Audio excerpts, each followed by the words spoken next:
Hey, good evening, y'all. It is Saturday, June 25th, right around 5 p.m. here in the greatest state, and it's 100 degrees. But don't worry, I think it only feels like 108, something like that. Maybe it's only 107.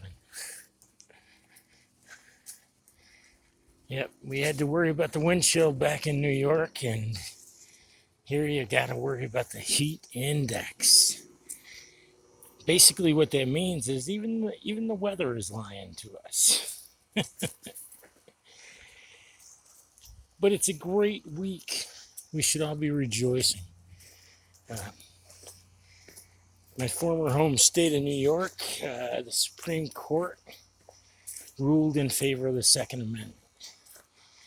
Even though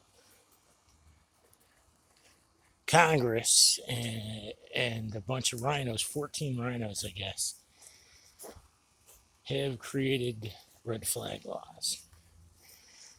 One more big reason, big, huge reason why I left New York State. Had a few enemies back there, still do. So let's see them get me here in Texas. I don't think they can reach that far.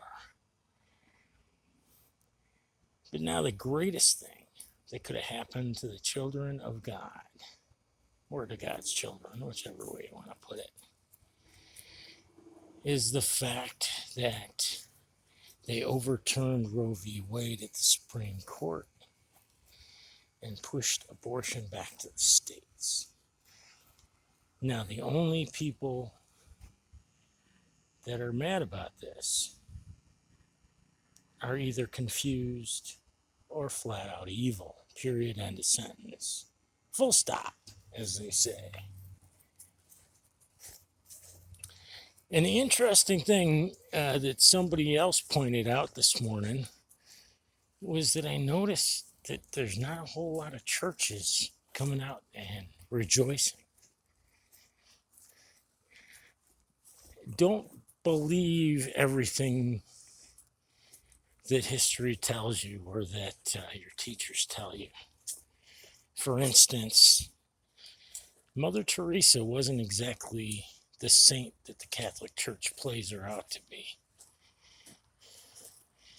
They don't want you to know that she was deep, deep, deep into human trafficking.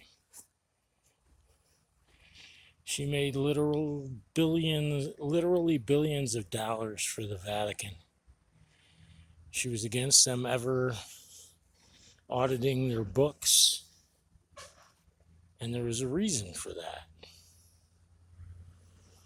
And if you ever get a chance to see a photo of her next to Dr. Fauci,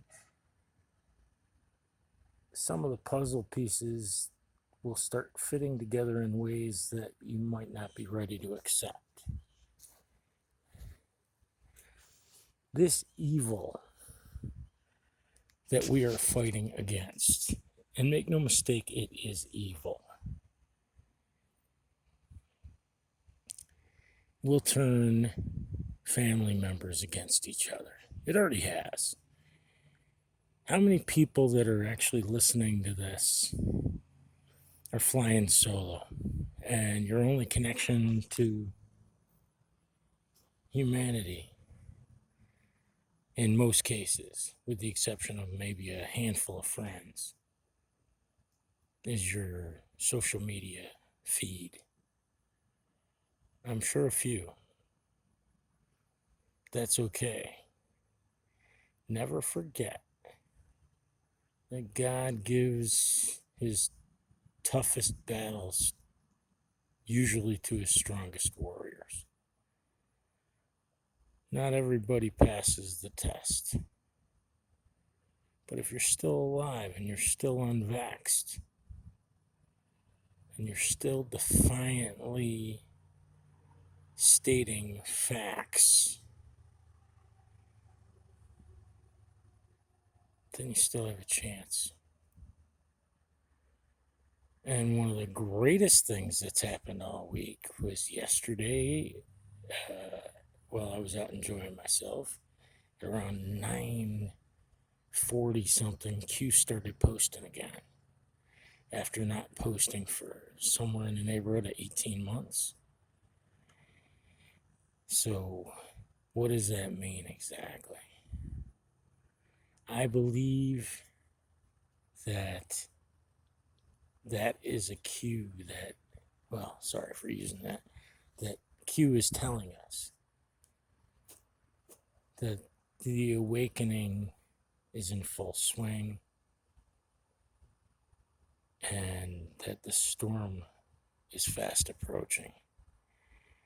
Now, you might think these piddly little freaking riots against Roe v. Wade is something major, but it's not. The real riots, the real fight, will happen next week, I believe. I believe that in the coming week, I believe that the Supreme Court is going to be ruling on the 2020 election. Nothing that I can confirm, but I've heard multiple sources hinting at that. So, fasten your seatbelts. Stock up. I cannot emphasize that enough. Stock up. If they go after the electric grid, water is pumped into your home using electricity, electric run fucking water pumps. That's the reason why, just solely for consumption, you need 1 gallon of water per person / pet per day. You want to keep your hygiene up. Get a supply of wet naps, baby wipes. I used them when I was living in my car for 19 days, and it stopped me from stinking up. Figure out a plan. And yeah, I know I sound like a doomer and a gloomer, but you don't know what they're capable of yet. I'm still waiting for the damn UFOs to show up with Project Bluebeam. I believe that that's still within their freaking weaponry, their arsenal. But I still have faith in the plan. I still have faith in God. I still have huge faith in President Donald J. Trump. And I'm starting to gain faith in myself. Still working on my book, but not as much as I should be. So y'all have a good evening. Say a prayer, rejoice. A lot of y'all don't know this, and I'll make this quick, but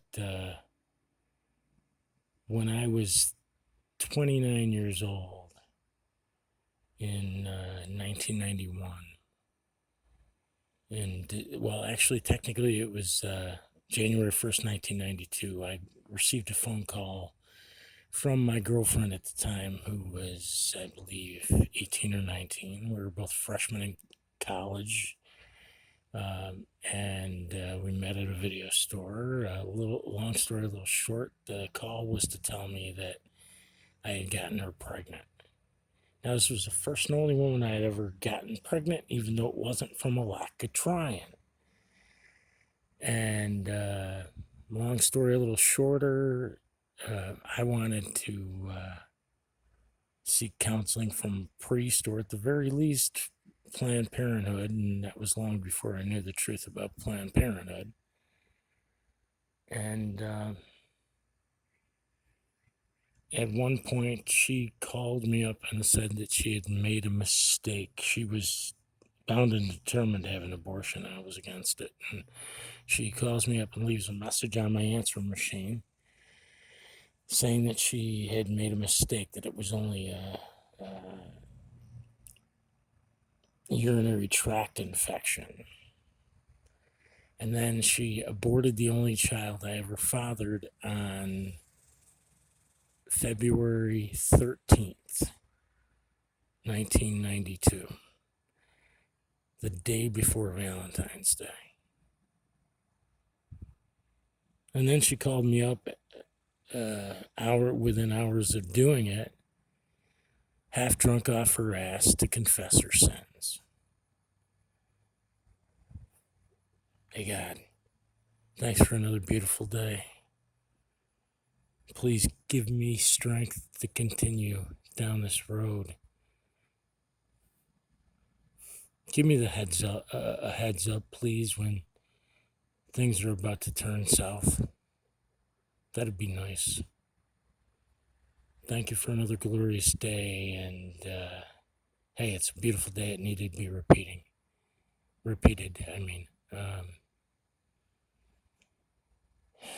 Thank you for the wisdom of the Supreme Court. Please comfort these fools and educate them who are angry that they can no longer murder your children. Please, dear Lord, help us to defeat this evil that has convinced them that something so heinous is righteous. Help us avenge the loss of the life of millions of your children. Please protect and guide President Donald J. Trump, all the members of Q, the members of our military, our law enforcement, and especially veterans for child rescue, so that united with the good patriots of the world, we can put on your full armor, pick up our swords of light and truth, and in one sound voice defeat the dark forces of evil that continue to prey upon the children of the world once and for all. Amen. Have faith, guys. And stay safe. Nightmare and I are going to take off, right, Nightmare? Nightmare's been pulling at me while I've been talking, so I'm going to get going here. But at least we're in the shade, right, Nightmare? Right, buddy? Yeah, he's like, whatever, Dad. Later.